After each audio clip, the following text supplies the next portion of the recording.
Hello friends, नमस्कार, आदाब, सत श्री अकाल, Vande Mataram. UK study circle में आप सभी का हार्दिक स्वागत है।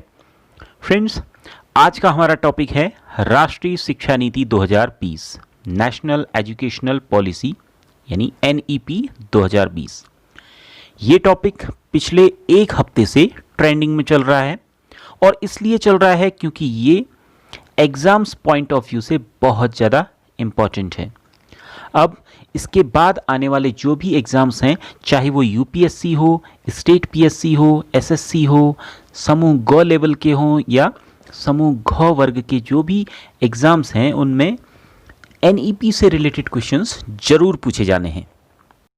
और फ्रेंड्स, ऐसा नहीं है कि क्वेश्चंस केवल राष्ट्रीय शिक्षा नीति 2020 से ही पूछे जाएंगे। ऐसा कोई भी टॉपिक जब भी करंट में आता है तो उससे रिलेटेड हिस्ट्री से भी क्वेश्चन पूछे जाते हैं।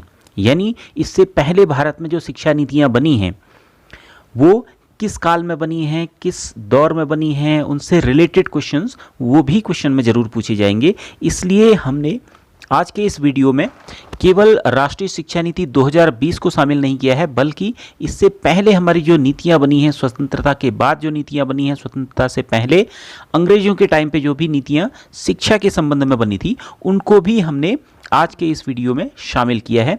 तो आज का ये वीडियो आपके आने वाले एग्ज़ाम्स के पॉइंट ऑफ व्यू से बहुत ज़्यादा इंपॉर्टेंट होने वाला है, इसलिए इसको बहुत ज़्यादा ध्यान से देखिएगा और स्किप बिल्कुल भी मत कीजिएगा, पूरा वीडियो देखिएगा।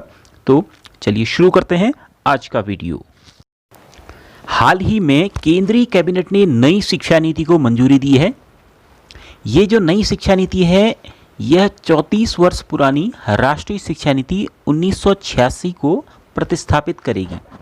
यानी इससे पहले अभी तक जो हमारी शिक्षा नीति चल रही थी वो 1986 में जो शिक्षा नीति बनी थी, राष्ट्रीय शिक्षा नीति, उसके अकॉर्डिंग चल रही थी। उस समय जो हमारे प्रधानमंत्री थे राजीव गांधी, उनके समय में ये शिक्षा नीति बनी हुई थी और उसके बाद ये 1992 में इसमें कुछ संशोधन किया गया था। 1992 में उस समय हमारे जो प्रधानमंत्री थे वो PV नरसिम्हा राव थे। तो इस तरह से भी क्वेश्चन पूछा जाता है कि 1986 में जो शिक्षा नीति बनी थी वो किस प्रधानमंत्री के काल में बनी थी। तो इस तरह से भी आप इसको तैयार कीजिएगा। अब क्योंकि पिछली शिक्षा नीति 3 दशक पहले आई थी, इसलिए इसको चेंज किया जाना, इसमें कुछ मॉडिफिकेशंस किया जाना बहुत ज़रूरी था, क्योंकि समाज में बदलाव होते रहते हैं। ये हालांकि ये जो चेंज है वो बहुत पहले हो जाना चाहिए था, क्योंकि 34 वर्ष का समय बहुत ज़्यादा समय होता है और इस दौरान हमारे समाज में बहुत ज़्यादा बदलाव हुए हैं और शिक्षा समाज के ही अकॉर्डिंग चलती है। तो समाज में जो बदलाव होते हैं उसके अकॉर्डिंग शिक्षा में बदलाव होने जरूरी है।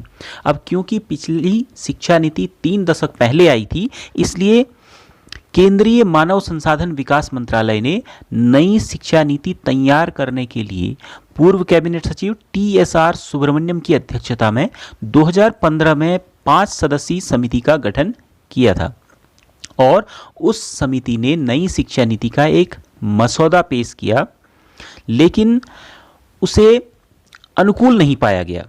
उस शिक्षा नीति का जब उसकी समीक्षा की गई तो उसको अनुकूल नहीं पाया गया और उसे रिजेक्ट कर दिया गया।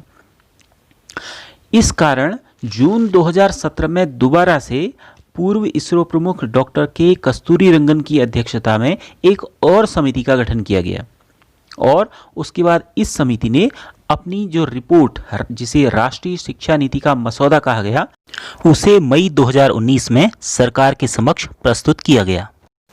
और ये जो शिक्षा नीति का मसौदा सुब्रमण्यम समिति और कस्तूरीरंगन समिति द्वारा प्रस्तुत किया गया, तो इसके लिए भारतीय जनता से, भारत के नागरिकों से एक बहुत बड़े पैमाने पर सलाह ली गई थी। ये देश की 2.5 लाख ग्राम पंचायतों, 6,600 विकासखंडों और 676 जिलों में इस मसले पर सलाह ली गई और ऐसा ये पहली बार हुआ जब शिक्षा नीति के लिए इतने बड़े पैमाने पर, इतने ज़्यादा लोगों से सलाह ली गई थी। तो ये राष्ट्रीय शिक्षा नीति 2020 ये वर्ष 1968 और 1986 के बाद स्वतंत्र भारत की तीसरी शिक्षा नीति है। राष्ट्रीय शिक्षा नीति 2020 के तहत केंद्र और राज्य सरकार के सहयोग से शिक्षा के क्षेत्र पर देश की जीडीपी के 6% हिस्से के बराबर निवेश का लक्ष्य रखा गया है। इससे पहले तक ये 4.4% था, जिसको बढ़ाकर 6% किया गया है। नई शिक्षा नीति में वर्तमान में जो सक्रिय है, यानी अभी जो चल रहा है 10+2 का मॉडल, उसके स्थान पर पाठ्यक्रम को 5+3+3+4 प्रणाली के आधार पर विभाजित किया जाएगा। ये जो 5+3+3+4 का सिस्टम है, इसको हम आगे वीडियो में डिस्कस करेंगे। इस नई शिक्षा नीति की सबसे बड़ी विशेषता यह है कि स्कूली शिक्षा, उच्च शिक्षा के साथ साथ कृषि शिक्षा, कानून शिक्षा, तकनीकी शिक्षा और चिकित्सा शिक्षा जैसी व्यावसायिक शिक्षाओं को भी इसके दायरे में लाया गया है। यानी अभी तक जैसे उनके लिए अलग प्रावधान होता था, तो अब वो सभी एक ही दायरे में लाए जाएंगे। तकनीकी शिक्षा भाषा की बाधाओं को दूर करने के लिए, दिव्यांग छात्रों के लिए शिक्षा को सुगम बनाने के लिए और तकनीकी जो शिक्षा है उसके प्रयोग को बढ़ावा देने पर भी बल दिया गया है। नई शिक्षा नीति के जो 5 प्रमुख स्तंभ हैं, देखिए इसको आप नोट करते हुए भी चलिएगा, क्योंकि ये बहुत इंपॉर्टेंट टॉपिक्स हैं। जैसे ये नई शिक्षा नीति के 5 स्तंभ हैं, तो इसमें से एक क्वेश्चन बन सकता है, यानी एग्जाम्स के पॉइंट ऑफ व्यू से बहुत इंपॉर्टेंट है। इसलिए जहाँ पर आपको लगे तो इसको नोट भी करते हुए चलिएगा। तो नई जो शिक्षा नीति है उसके 5 स्तंभ हैं। पहला है एक्सेस का मतलब सब तक पहुँच, शिक्षा जो है वो सब तक पहुँचे। दूसरा है इक्विटी, भागीदारी। तीसरा है क्वालिटी यानी गुणवत्ता। चौथा है एफोर्डेबिलिटी यानी किफ़ायत। और 5वां जो इसका स्तंभ है वो है अकाउंटेबिलिटी यानी जवाबदेही। अगला जो महत्वपूर्ण बिंदु है, जो कि परीक्षा के लिहाज से बहुत ज़्यादा इंपॉर्टेंट है, इससे क्वेश्चन एक बनना ही बनना है, वो है मानव संसाधन विकास मंत्रालय के नाम में परिवर्तन। तो अब मानव संसाधन विकास मंत्रालय का नाम बदलकर फिर से शिक्षा मंत्रालय कर दिया गया है। इससे पहले 1985 में यह नाम परिवर्तन किया था। 1985 से पहले भी इस मंत्रालय का नाम शिक्षा मंत्रालय था और अब इसको दोबारा से शिक्षा मंत्रालय कर दिया गया है। अब बात करते हैं प्रारंभिक शिक्षा की। तो प्रारंभिक शिक्षा के लिए 3 से 8 वर्ष की आयु के बच्चों के लिए शैक्षिक पाठ्यक्रम को 2 समूह में विभाजित कर दिया गया है। पहले समूह में 3 वर्ष से 6 वर्ष की आयु वर्ग के जो बच्चे हैं उनके लिए आंगनबाड़ी, बाल वाटिका और प्री स्कूल के माध्यम से मुफ्त, सुरक्षित और गुणवत्तापूर्ण प्रारंभिक जो शिक्षा है उसके साथ साथ बाल्य व्यवस्था, देखभाल और शिक्षा की उपलब्धता सुनिश्चित करना।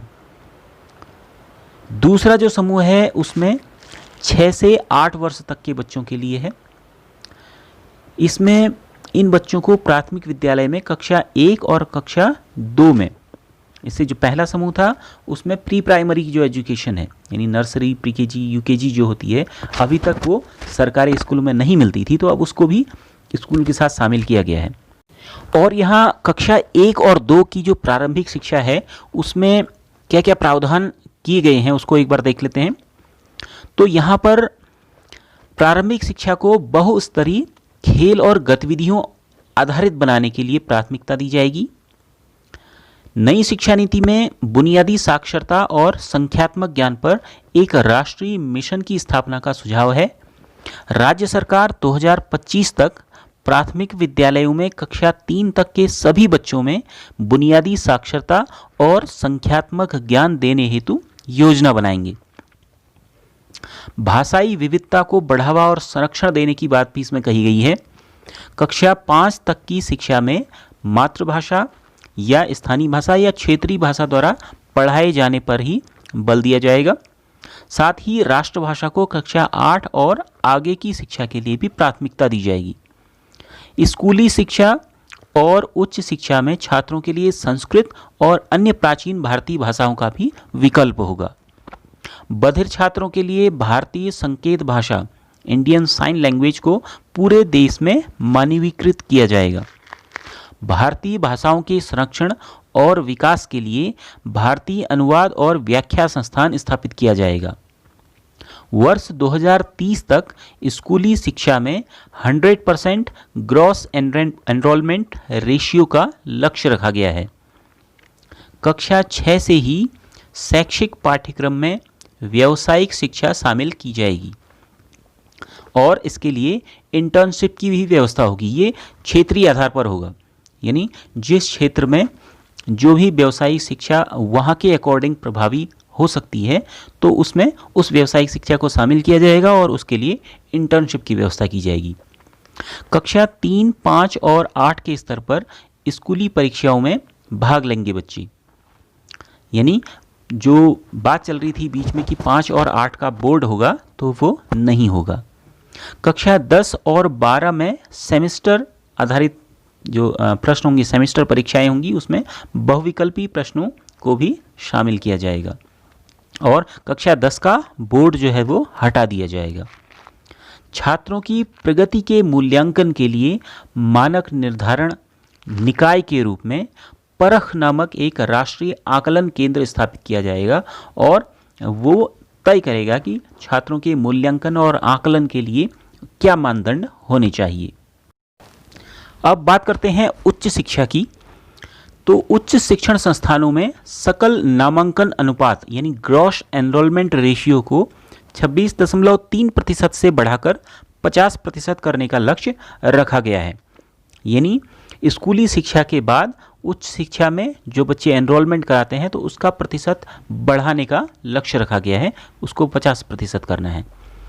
स्नातक पाठ्यक्रम में सुधार के तहत 3 या 4 वर्ष के स्नातक कार्यक्रम में छात्र कई स्तरों पर पाठ्यक्रम को छोड़ सकेंगे और उन्हें उसी के अनुरूप डिग्री या प्रमाण पत्र दिया जाएगा। यानी अभी तक क्या होता था, जैसे ग्रेजुएशन 3 साल का है और मान लीजिए कोई स्टूडेंट 2 साल के बाद किसी वजह से पढ़ाई नहीं कर पा रहा है तो उसके वो 2 साल बेकार चले जाते थे। यानी डिग्री केवल 3 साल के बाद ही जो अगर उसने पास कर लिया है तभी मिलेगी। लेकिन अब ऐसा नहीं है। अब मल्टीपल एंट्री और एग्जिट सिस्टम में पहले साल के बाद सर्टिफिकेट, दूसरे साल के बाद डिप्लोमा और 3 या 4 साल के बाद डिग्री दी जाएगी। यानी अगर 1 साल के बाद भी किसी वजह से पढ़ाई छूट जाती है तो सर्टिफिकेट उस छात्र को या छात्रा को मिल जाएगा। विभिन्न उच्च शिक्षा संस्थानों से प्राप्त अंकों या क्रेडिट को डिजिटल रूप से सुरक्षित रखने के लिए एक एकेडमिक बैंक ऑफ क्रेडिट दिया जाएगा। और नई शिक्षा नीति के तहत एमफिल कार्यक्रम को समाप्त किया गया है।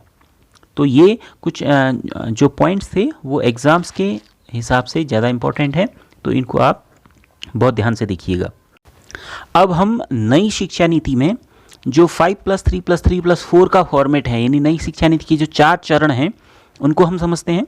इसमें जो पहला चरण है जिसमें लिखा था 5, शुरू में 5+3 में फर्स्ट जो 5 है उस चरण को कहा गया है फाउंडेशन स्टेज।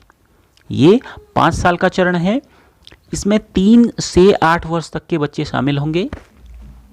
इसमें शुरू के 3 वर्ष प्री प्राइमरी के, चौथे वर्ष में कक्षा 1 और 5वें वर्ष में कक्षा 2 को शामिल किया जाएगा। उसके बाद 5 के बाद जो 5+3 का फॉर्मेट है, जो दूसरा चरण है प्रीपरेटरी स्टेज, ये 3 साल का चरण है। इसमें कक्षा 3 से 5 के जो पढ़ाई होगी कक्षा 3 से 5 की होगी और 8 वर्ष से 11 वर्ष तक के बच्चे इस चरण में आएंगे। इसके बाद जो तीसरा चरण है 5+3+3 वो मिडिल स्टेज है। ये भी एक 3 साल का चरण है। इसमें कक्षा 6 से 8 के बच्चे आएंगे और 11 से 14 वर्ष के बच्चे। और उसके बाद जो चौथा चरण है 5+3+3+4 ये सेकेंडरी स्टेज है। ये 4 साल का चरण है। कक्षा 9 से 12 के बच्चे जो कि 14 से 18 वर्ष तक की आयु वर्ग के बच्चे होंगे। इसमें अगला जो बहुत ही इंपॉर्टेंट पॉइंट है वो है शिक्षा का अधिकार, यानी आरटीई कानून का जो दायरा है उसको बढ़ाया जाना, आरटीई 2009 को व्यापक बनाना।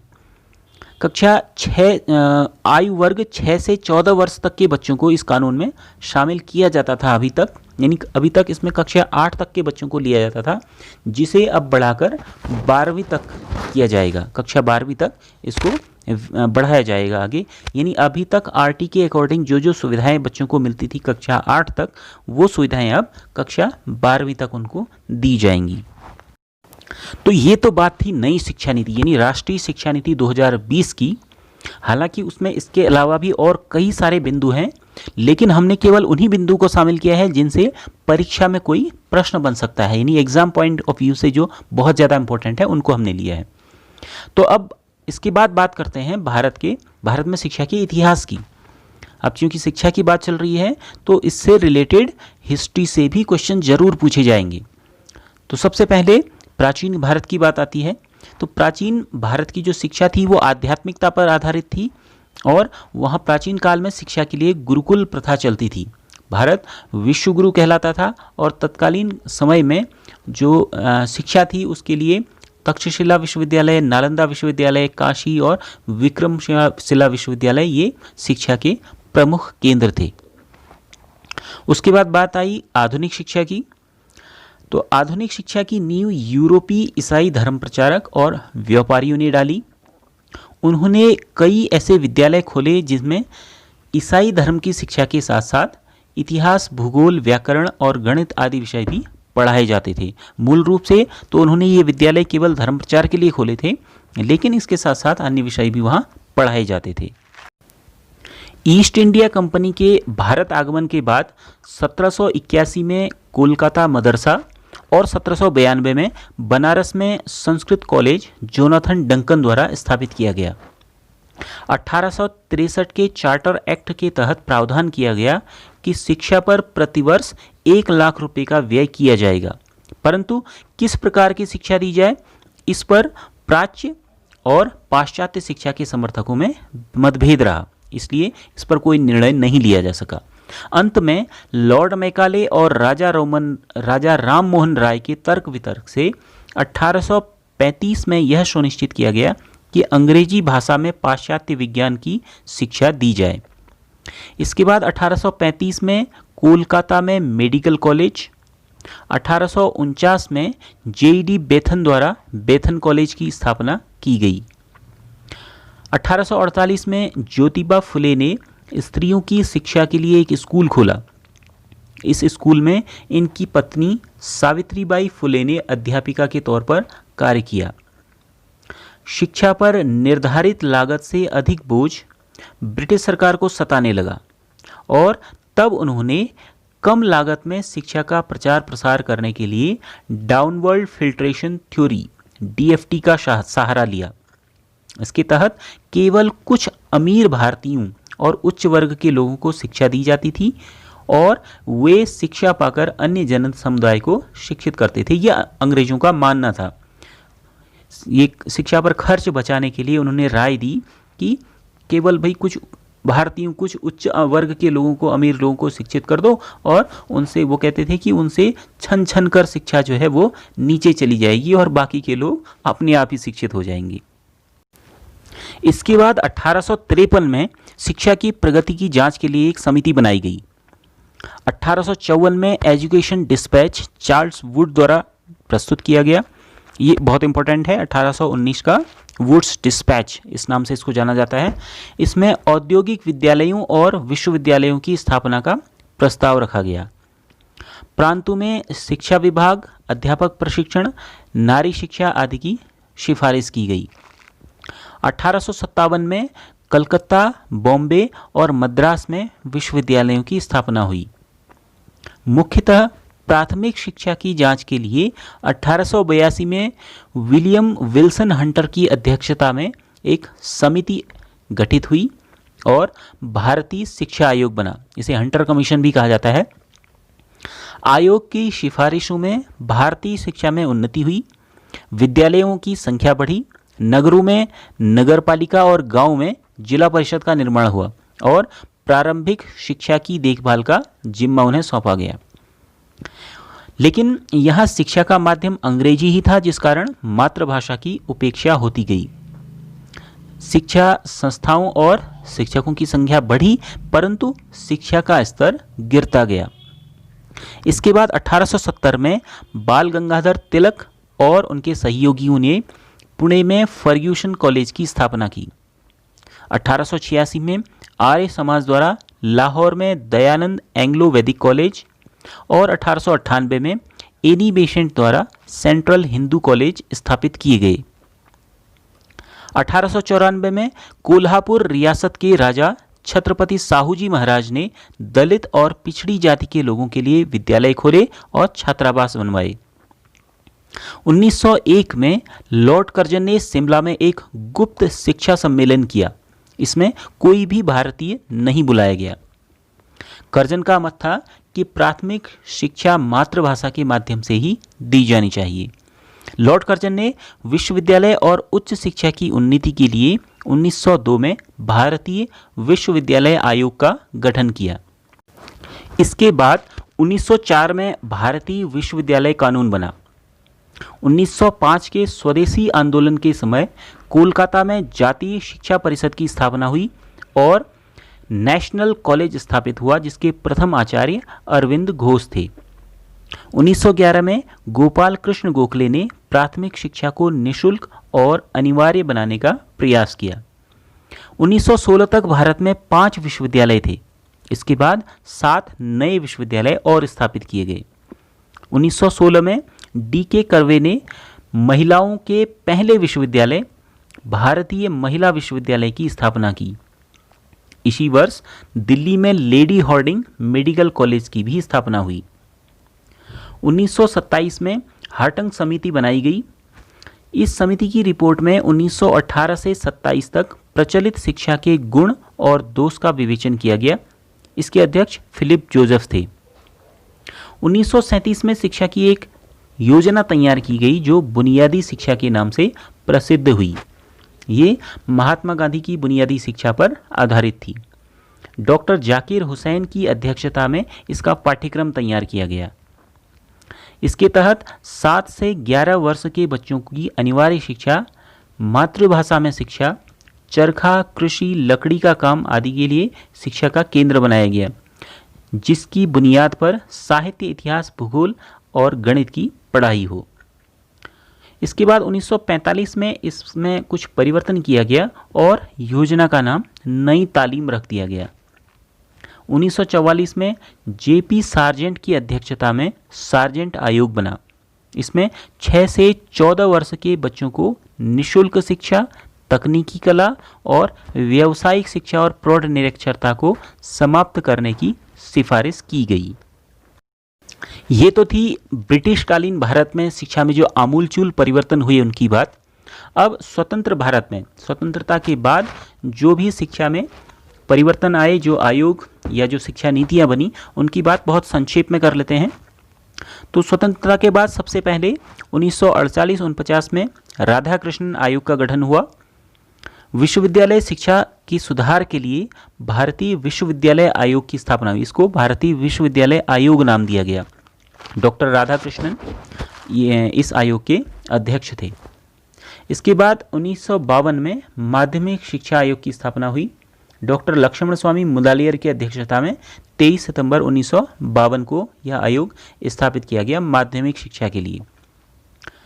1964 में दौलत सिंह कोठारी इनकी अध्यक्षता में कोठारी आयोग का गठन किया गया और इनके सुझाव पर 1968 में राष्ट्रीय शिक्षा नीति, जो पूरे देश में स्कूली शिक्षा पर आधारित थी, वो राष्ट्रीय शिक्षा नीति, जिसको पहली राष्ट्रीय शिक्षा नीति कहा गया, ये बनी। और उसके बाद 1986 में राजीव गांधी के समय में आधुनिक शिक्षा नीति, जिसको नई शिक्षा नीति भी कहा गया, ये बनी। फिर 1992 में इसमें कुछ संशोधन किए गए और इसे संशोधित नई शिक्षा नीति कहा गया। और अब अंत में स्वतंत्रता के बाद भारत में शिक्षा के विकास पर एक नज़र बहुत ही संक्षिप्त रूप में डालते हैं। तो स्वतंत्रता के बाद सबसे पहले 1948-49 में राधाकृष्णन आयोग का गठन हुआ विश्वविद्यालय शिक्षा के लिए। उसके बाद माध्यमिक शिक्षा के लिए 1952 में माध्यमिक शिक्षा आयोग का गठन हुआ, जिसे मुदालियर आयोग भी कहा जाता है। 1953 में विश्वविद्यालय अनुदान आयोग यूजीसी, यूनिवर्सिटी ग्रांट्स कमीशन, इसकी स्थापना हुई। 1961 में national council of educational research and training यानी एनसीईआरटी की स्थापना की गई। इसके बाद 1968 में पहली राष्ट्रीय शिक्षा नीति आई। 1976 में 42वें संविधान संशोधन द्वारा शिक्षा को राज्य सूची में से निकालकर समवर्ती सूची में रखा गया। इसके बाद 1986 में नई राष्ट्रीय शिक्षा नीति ये आई और 1992 में इसमें संशोधन किया गया, जिसे संशोधित नई राष्ट्रीय शिक्षा नीति कहा गया। इसके बाद 1988 में राष्ट्रीय साक्षरता मिशन इसको लाया गया। 1993-94 में जिला प्राथमिक शिक्षा कार्यक्रम, जिसे DPEP के नाम से जाना जाता है। 2001 में सर्व शिक्षा अभियान SSA, ये बहुत ज़्यादा चर्चा में रहा और अभी तक इसके प्रभाव देखने में आ रहे हैं। 2002 में 86वें संविधान संशोधन के द्वारा देश के 6 से 14 वर्ष तक की आयु वर्ग के बच्चों के लिए अनिवार्य एवं निःशुल्क शिक्षा को मौलिक अधिकार बनाया गया। इसके बाद 2005 में NCF 2005 नेशनल करिकुलम फ्रेमवर्क, ये बहुत ज़्यादा इम्पोर्टेंट है और अभी तक का जो पाठ्यक्रम है वो इसी के अनुसार स्कूली शिक्षा में बनाया जा रहा है। इसके बाद 2009 में राष्ट्रीय माध्यमिक शिक्षा अभियान रमसा, जो कि माध्यमिक शिक्षा के लिए है। 2009 में ही right of children to free and compulsory education act, जिसे RTE एक्ट भी कहा जाता है, राइट टू एजुकेशन एक्ट, ये लाया गया। इसके बाद 24 मई 2018 को SSA यानी सर्व शिक्षा अभियान, जो कि प्रारंभिक शिक्षा कक्षा 8 तक के लिए था, और रमसा राष्ट्रीय माध्यमिक शिक्षा अभियान, जो कक्षा 9 से 12 तक के लिए था, इन दोनों को जोड़कर एक समग्र शिक्षा अभियान कक्षा 1 से 12 तक के लिए बनाया गया। और अब आई है नई शिक्षा नीति यानी राष्ट्रीय शिक्षा नीति 2020, जिसमें बहुत सारे नए परिवर्तन शिक्षा के क्षेत्र में किए गए हैं। अब इनका क्या प्रभाव रहेगा और शिक्षा के क्षेत्र में कितना सुधार आएगा, ये तो आने वाला समय ही बताएगा। फ्रेंड्स, ये वीडियो था राष्ट्रीय शिक्षा नीति 2020 और भारत में शिक्षा के विकास पर। क्योंकि ये बहुत इंपॉर्टेंट टॉपिक है, इसलिए हम जल्द ही इसमें एक क्वेश्चन सीरीज का वीडियो भी लेकर आएंगे। तो ये वीडियो आपको कैसा लगा कमेंट बॉक्स में लिखकर बताइएगा, और अगर ये पसंद आया हो और इन्फॉर्मेटिव लगा हो तो इसे लाइक और शेयर करना ना भूलिएगा। अगर आप हमारे चैनल पर नए हैं तो चैनल को सब्सक्राइब करके बेल आइकन प्रेस कर लीजिएगा और नोटिफिकेशन बेल को ऑल पर रख लीजिएगा, जिससे हमारे नई वीडियोस के नोटिफिकेशंस आपको रेगुलर मिलते रहें और हमारी वीडियोस आप तक पहुंचती रहें। तो मिलते हैं अगले वीडियो में। जय हिंद।